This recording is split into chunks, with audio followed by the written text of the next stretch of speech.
नमस्कार, मैं हूं श्वेता झा और आप देख रहे हैं आज तक। बीजेपी ने मिशन चुनाव का बिगुल बजा दिया है। जी हां, आपको हम बता दें कि बीजेपी ने 5 राज्यों में चुनाव को लेकर कमर कस ली है और पार्टी ने 5 राज्यों के लिए अपने प्रभारियों का ऐलान कर दिया है। चलिए आपको हम बताते हैं। उत्तर प्रदेश, जो कि सबसे बड़ा राज्य है और पूरा फोकस यहां पर है सरकार का, उसका जिम्मा दिया है धर्मेंद्र प्रधान को। धर्मेंद्र प्रधान की अगर हम बात करें तो इनका एक अच्छा खासा इतिहास रहा है। कई जगह के प्रभारी रह चुके हैं, बिहार के भी प्रभारी रह चुके हैं, उत्तराखंड देख चुके हैं और अब उत्तर प्रदेश की जिम्मेदारी इन्हें दी गई है। पंजाब की अगर बात करें तो पंजाब में गजेंद्र सिंह शेखावत को यह जिम्मेदारी, ये कमान जो है इन्हें अब संभालनी है। उत्तराखंड में प्रहलाद जोशी, अब प्रहलाद जोशी वहां पर तय करेंगे उत्तराखंड में कि आगे की रणनीति क्या होने वाली है। गोवा की बात करें तो देवेंद्र फडणवीस का नाम यहां पर आ रहा है सामने। देवेंद्र फडणवीस को दिया गया है यहां का प्रभार। देवेंद्र फडणवीस, अगर आपको याद हो कि जब सरकार गठन की भी बात आई थी उस समय भी इनकी अहम जिम्मेदारी, अहम रोल इनकी रही थी। मणिपुर में भूपेंद्र यादव को जिम्मेदारी मणिपुर की दी गई है। तो यानी कि बीजेपी पूरी तरह से अपना कमर कस चुकी है और चुनावी बिगुल इसी के साथ, यानी कि 5 राज्यों में जो चुनाव होने वाले हैं उसके मद्देनजर 5 राज्यों में बीजेपी ने अपने प्रभारी का, चुनाव प्रभारी का ऐलान कर दिया है। आपको बता दें कि यूपी को सबसे ज्यादा तवज्जो दी गई है, जहां पर केंद्रीय मंत्री धर्मेंद्र प्रधान को प्रभारी बनाया गया है। उन्हें साथ देने के लिए भारी भरकम टीम है, जिन्होंने केंद्रीय मंत्री अनुराग ठाकुर, अर्जुन राम मेघवाल, शोभा करंजले, अन्नपूर्णा देवी के साथ साथ हरियाणा के मंत्री कैप्टन अभिमन्यु और राज्यसभा सांसद सरोज पांडे और विवेक ठाकुर को भी शामिल किया गया है। वहीं पंजाब की एक बार फिर से अगर हम बात करें तो कमान गजेंद्र सिंह शेखावत को सौंपी गई है। सह प्रभारी यहां पर केंद्रीय मंत्री हरदीप पुरी, मीनाक्षी लेखी और विनोद चावड़ा को बनाया गया है। हमारे 3 संवाददाता हमारे साथ जुड़ गए हैं। सबसे पहले हिमांशु मिश्रा जुड़ गए हैं दिल्ली से। उसके साथ ही साथ आपको हम बता दें कि अभिषेक लखनऊ से हमारे साथ जुड़ गए हैं और चंडीगढ़ से मंजीत सहगल हमारे साथ जुड़ गए हैं। सबसे पहले हिमांशु, आपसे जानना चाहेंगे, 5 राज्यों में विधानसभा चुनाव होने वाले हैं, लेकिन जिस तरह से 5 प्रभारियों का ऐलान कर दिया है बीजेपी ने, एक तरह से पूरी तरह से अब बीजेपी कमर कस चुकी है और चुनावी मोड में आ चुकी है। देखिए, बिल्कुल ये बात सच है कि बीजेपी चुनावी मूड में तो बहुत दिनों से थी। आज घोषणा कर उन्होंने शंखनाद कर दिया है चुनावों की लेकर जो तैयारियां हैं। अब देखिए, धर्मेंद्र प्रधान के बारे में आपने बताया, वो बिहार के प्रभारी रह चुके हैं, वहाँ के चुनाव प्रभारी भी रह चुके हैं और वैसे भी उनको संगठन का प्रभार दिया गया था। कर्नाटक, उत्तराखंड के वो चुनाव प्रभारी 2012 और 13 के कर्नाटक चुनाव के अंदर वो रह चुके हैं। उनके साथ अनुराग ठाकुर को लगाया गया। अनुराग ठाकुर जम्मू कश्मीर के अंदर जो लोकल बॉडीज के चुनाव थे वहाँ के प्रभारी थे। उसके साथ साथ जो है सरोज पांडे को लगाया गया है, जो बीजेपी की महासचिव है। साथ ही साथ जो है अर्जुन राम मेघवाल को लगाया गया। अर्जुन राम मेघवाल जो है केरल के अंदर सह प्रभारी थे पिछले विधानसभा चुनाव के अंदर, और उनके साथ जो है कैप्टन अभिमन्यु को लगाया गया, वो हरियाणा के अंदर मंत्री रहे हैं। साथ ही साथ शोभा करंजले जो केंद्र सरकार में मंत्री है, उनको लगाया गया है। विवेक ठाकुर युवा चेहरे हैं, युवा मोर्चा में काफी लंबे समय तक काम किया है, बिहार के अंदर उन्होंने चुनाव भी लड़े हैं और साथ ही साथ राज्यसभा सांसद है। इसके साथ अगर श्वेता समझना होगा तो 6 क्षेत्रीय प्रभारी भी लगाए हैं। अगर हम देखें तो संजय भाटिया जो करनाल से सांसद हैं, उनको पश्चिमी उत्तर प्रदेश का चार्ज दिया गया है। ब्रज क्षेत्र का चार्ज जो है संजीव चौरसिया को दिया गया है, वो बिहार से विधायक है, सह प्रभारी है उत्तर प्रदेश के अंदर। सत्या कुमार को अवध क्षेत्र का दिया गया है। कानपुर क्षेत्र का, यानी कि कोई भी ऐसी सीट, कोई भी ऐसा मुद्दा, कोई भी ऐसी जगह छूटने ना पाए, पूरा ध्यान। सीधे चलते हम लखनऊ अभिषेक के पास। अभिषेक, आप खुद ही देख रहे हैं, खुद ही सुन रहे हैं और ग्राउंड पर है तो आपको पता भी है काफी कुछ। किसी भी हाल में देखिए, उत्तर प्रदेश में सबसे बड़ी फौज लगाई गई है। धर्मेंद्र प्रधान को जिम्मा देना, क्योंकि धर्मेंद्र प्रधान केंद्रीय मंत्री होने के साथ साथ जिम्मेदारियां उनको बहुत है और अनुभव भी बहुत है, इसीलिए सबसे बड़ा राज्य सौंपा गया है ताकि हर तरह के समीकरण को साधा जा सके, देखा जा सके। देखिए, बिल्कुल श्वेता, और इसमें कोई दो राय नहीं है कि यूपी का चुनाव बीजेपी के लिए बहुत महत्वपूर्ण होगा। ना सिर्फ इस लिहाज से कि उत्तर प्रदेश में 312 का जो आंकड़ा 2017 में यूपी में बीजेपी लाई थी उसको पार भी करना है और 300 प्लस का नारा दे चुकी है। यही कारण है कि जो नियुक्तियां की गई हैं बहुत सोच समझ के की गई हैं। तजुर्बेदार लोगों को तवज्जो दी गई है, युवाओं को तवज्जो दी गई और इसके साथ ही साथ जातिगत समीकरणों को भी पूरी तरीके से साधा गया है। यानी कि हर एक क्षेत्र को देखते हुए, हर एक प्रभार को देखते हुए बीजेपी ने इसको बहुत ही कह सकते कहते हैं व्यक्तिगत तौर पे देखते हुए कहीं ना कहीं इस तरीके की तैनाती की, और इस यूपी के चुनाव में इसका असर भी दिखाई दे सकता है। ये बात तो बिल्कुल साफ है कि उत्तर प्रदेश में जिस तरीके से अब सरगर्मियां बढ़ी हैं, समाजवादी पार्टी कह लीजिए, बसपा कह लीजिए, ब्राह्मण सम्मेलन हो रहे हैं, कहीं पिछड़ों को जोड़ने की कवायद है, और तो वहीं दूसरी तरफ बीजेपी के आगे सबसे बड़ा तो चुनौती ये है कि अपनी सीटों को बचाना। और इसके लिए बीजेपी ने जो रूपरेखा तैयार की थी, पिछले दिनों हमने वो खबर भी की थी कि नए सीटों पर बीजेपी का दारोमदार होगा, तो कैसे वहां तक पहुंचा जाएगा, सरकार के काम को कैसे ले जाना है, और संगठन में जो तैनाती हुई है वो बहुत महत्वपूर्ण है। काशी, गोरखपुर, अवध, कानपुर, ये जितने भी मंडल है जहां पर जो तैनाती अब की गई है, उन क्षेत्रों पर बीजेपी का स्ट्रांग होल्ड है। तो उससे किस तरीके से उस किले को और मजबूत किया जाए कि उसे कोई भेद ना सके, तो ये तमाम तैयारियां बीजेपी की तरफ से शुरू हो चुकी हैं।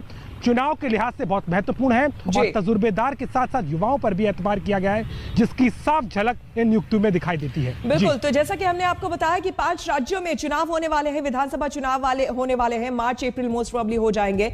तो सबसे पहले और सबसे ज्यादा ध्यान जो अगर कहीं पर दिया गया है और फोकस है, वो है उत्तर प्रदेश।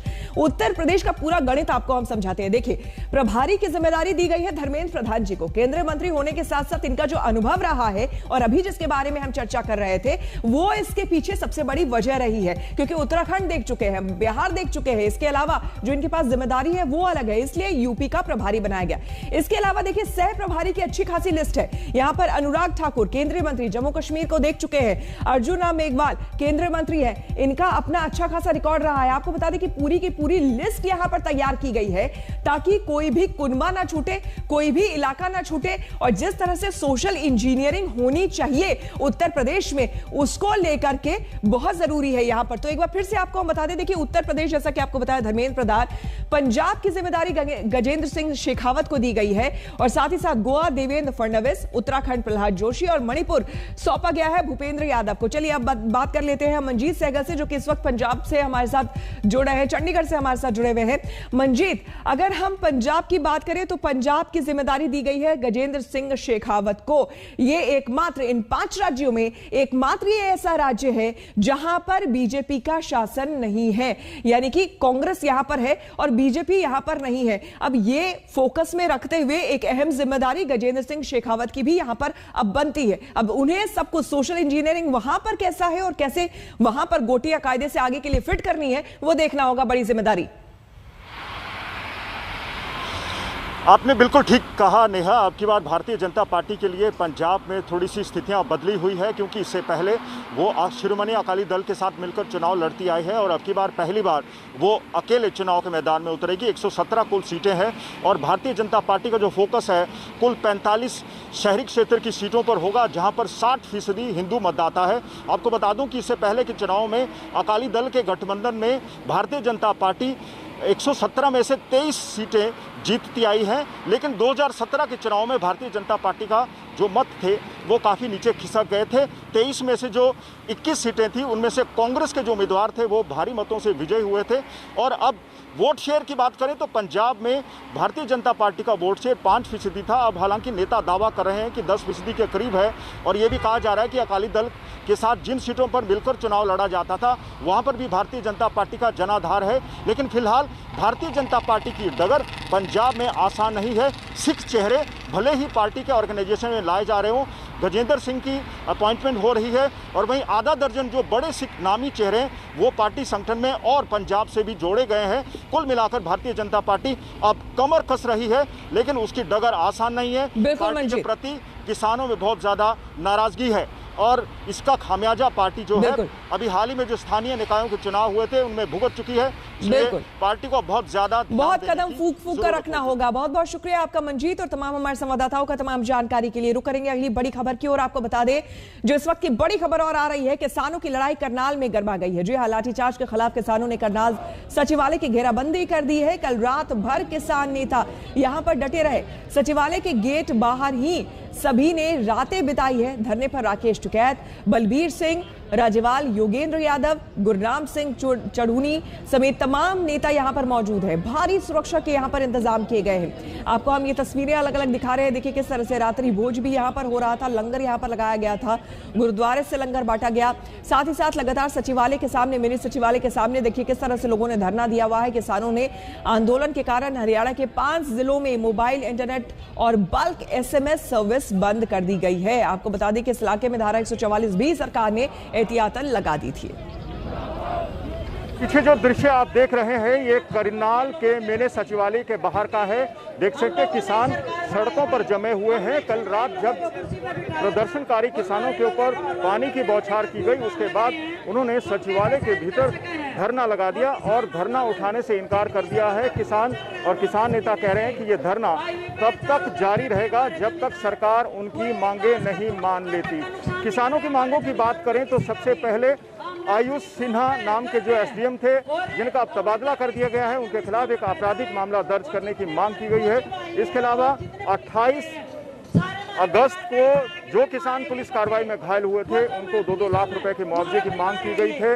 और उसके अलावा इस पुलिस कार्रवाई के बाद अस्पताल में भर्ती एक किसान की मृत्यु हो गई थी, उसके परिवार को भी 25 लाख रुपए का मुआवजा देने की मांग की गई है।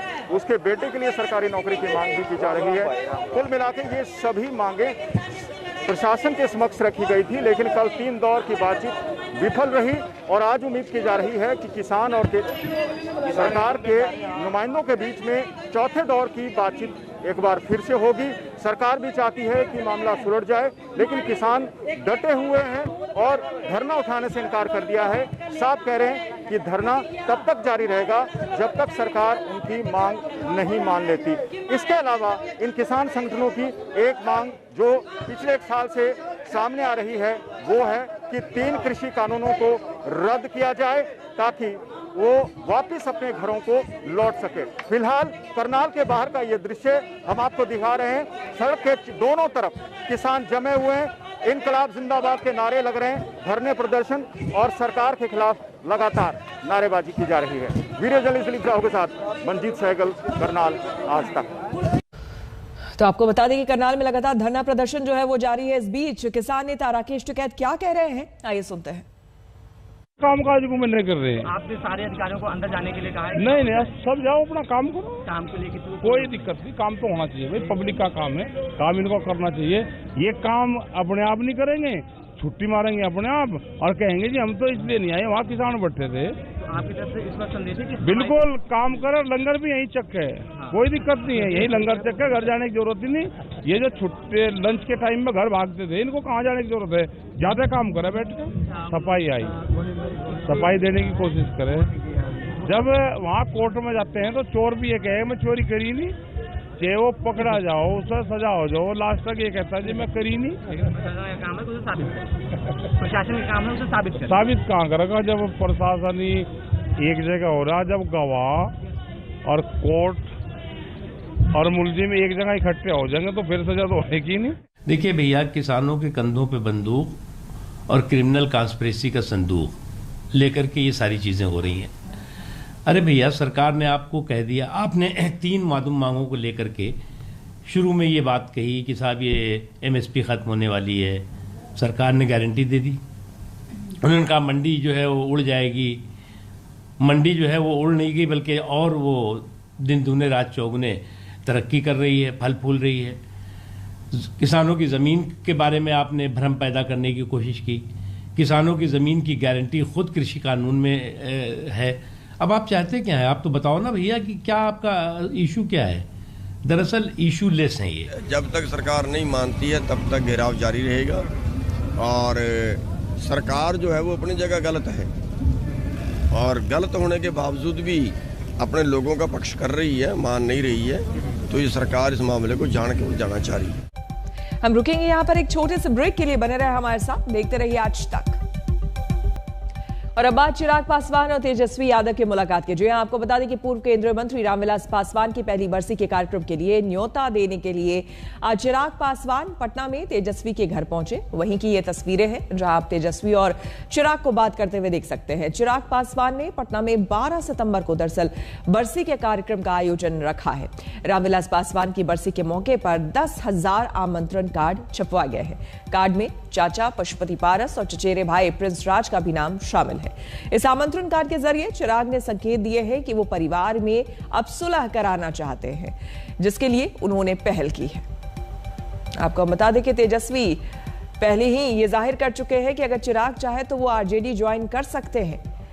और इसी बीच इस तरह की मुलाकात की ये तस्वीर। लालू जी से मेरे नेता मेरे पिताजी के संबंध बहुत ही खूबसूरत, एक साथी के तौर पर, एक सहयोगी के तौर पर, समकक्ष काम करने वाले सहयोगी के तौर पर एक लंबे समय से पारिवारिक संबंध रहे हैं। इस नाते मुझे लगता है मेरे नेता अगर आज जीवित होते तो कोई भी ऐसा आयोजन होता तो जरूर चाहते कि आदरणीय लालू जी, उनके परिवार के लोग उसमें जरूर सम्मिलित हों। उन्हीं का अंश हूँ, इसीलिए मैं भी उस परंपरा को निभाना चाहता हूँ। और आज तेजस्वी भाई से मुलाकात का कारण भी यही रहा कि मैं आया हूँ इनको आमंत्रित करने के लिए कि 12 तारीख को जो बरखी का कार्यक्रम रखा गया है उसमें ये आए। कल संभवतः दिल्ली में मेरी आदरणीय लालू जी से भी मुलाकात करूंगा। और जैसा मैंने कहा कि इसका एकमात्र लक्ष्य यही है कि जितने भी लोग जिन्होंने मेरे नेता के साथ कार्य किया है वो सब इस कार्यक्रम में श्रद्धांजलि उनको देने जरूर आए। हम रुकेंगे यहाँ पर एक छोटे से ब्रेक के लिए। बने रहे हमारे साथ, देखते रहिए आज तक।